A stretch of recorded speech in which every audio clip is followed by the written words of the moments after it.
यहाँ मंचासीन सभी बैठे हुए अतिथिगण, महाराजा सूरजमल की जो वंशज हैं,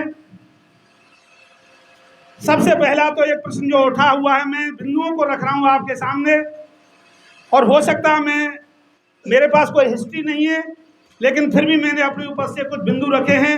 आप सभी सरदारीगण उपस्थित हमारे जो मंच पर बैठे हुए हैं वो सभी लोग उसका जवाब देंगे। आज का मुख्य उद्देश्य भरतपुर रियासत का जो रियासत का उद्देश्य है वो भरतपुर की रियासत का नहीं, भरतपुर की रियासत में पहले भी बता चुका हूं, ये केवल भरतपुर जिले की नहीं, राजस्थान की नहीं, भारत की नहीं, पूरे विश्व की रियासत अपने आप में अनूठी है। ये एक ही जाति से नहीं बनी हुई है, ये 36 कौमों से मिलाकर बनी हुई है, और इसमें सारे सरदारी गण उपस्थित हैं।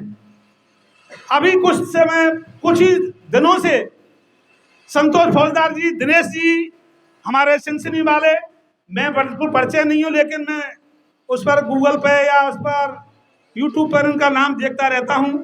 हमारे दौलत सिंह जी, गौरव जी, सरपंच साहब, बहुत सारे लोग, दिनेश भात्रा जी, मैं नाम सबका क्या गिनाऊं, सब लोगों का परिचय आप लोगों से हो चुका है। और मैं संतोष फौजदारी तो जगह जगह मीटिंग कर ही रहे हैं, पर दिनेश जी जिस तरह बोलते हैं मैं कहना नहीं मानता।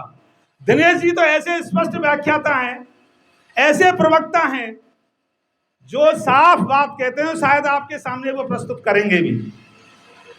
हमारी सरदारी का मुख्य जो बिंदु है आज, जो भरतपुर रियासत का जो ध्वज था, महाराजा विश्वेंद्र के सुपुत्र कुंवर अमृत सिंह ने उसको उतार के रख दिया और राजपूताना का झंडा फहरा दिया है।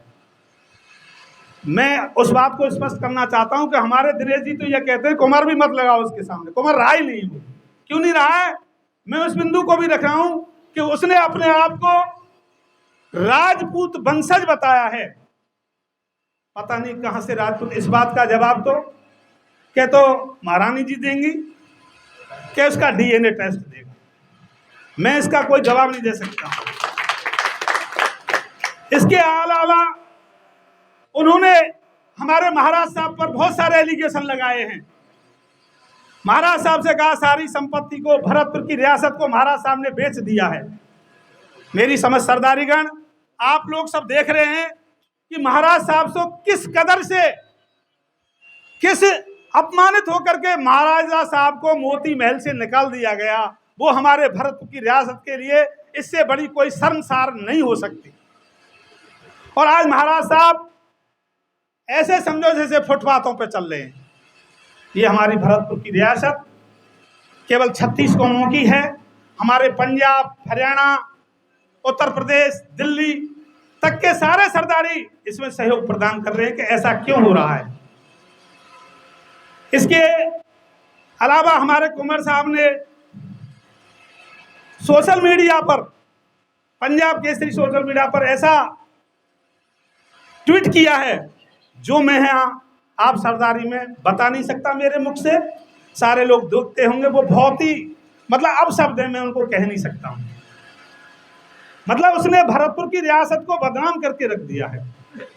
ये सारे बिंदु जो है जगह जगह महापंचायतें की हैं इन्होंने, जगह जगह क्या किया है, ये सारे हमारे बीच में प्रवक्ता बहुत मेरे से होशियार, मैं तो जो छोटा सा एक सामान्य व्यक्ति हूं और जो संचालन कर रहा हूं आपके बीच में।